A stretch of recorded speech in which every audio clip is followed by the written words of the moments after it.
د مشال ټي وي په پلوشې پروګرام کې یو ځل بیا د یو نوي کلام سره زه یم ستاسو ورور حمید الرحمن همدرد. قدرمنو، نن در سره د یو داسې رور پیژنګلو کول غواړم چا چې په 1998 کې د خیبر پښتونخوا په ضلع بنو کې سترګې غړولې دي او د پاک امارات پښتو ادبي ټولنې سره اړیکې لري چې یو ډېر خوږژبی شاعر دی. د مدثر بنوسي کلام در سره شریکول غواړم. هیله لرم چې خوښ مو شي. کلام: جنازې دي او زمونږ ورته اوږې دي. جنازې دي او زمونږ ورته اوږې دي. فرښتې دي او زمونږ ورته اوږې دي. پښتانه دي ترېنه ډکې هدیرې دي.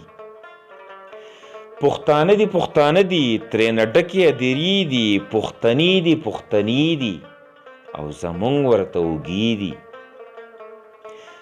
دا چاودنه دا خپې ماتې هغه سر مات. دا چاودنه دا خپې ماتې هغه سر مات. تلوسې دي او زمونږ ورته اوږې دي. الزامونه تهمتونه دا واړه لوی بهتانونه. دا واړه لوی بهتانونه راپسې دي او زمونږ ورته اوږې دي. زمونږ وینه د ارزانه زمونږ مرګ جوبله خندا ده.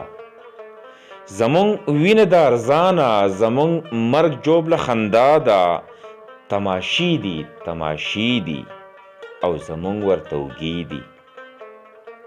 مدثره بنوسیه زمونږ جهل په مونږ کړي. تجربې دي او زمونږ ورته اوږې دي.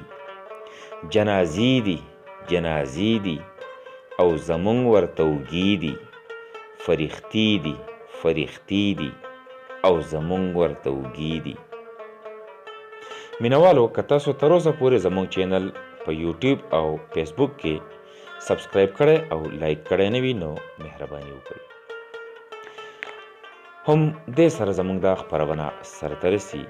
تر بلې خپرونې پورې خپل ورور حمید الرحمن همدرد ته اجازه ورکوئ. په لوی الله مو سپارم. د خدای په امان.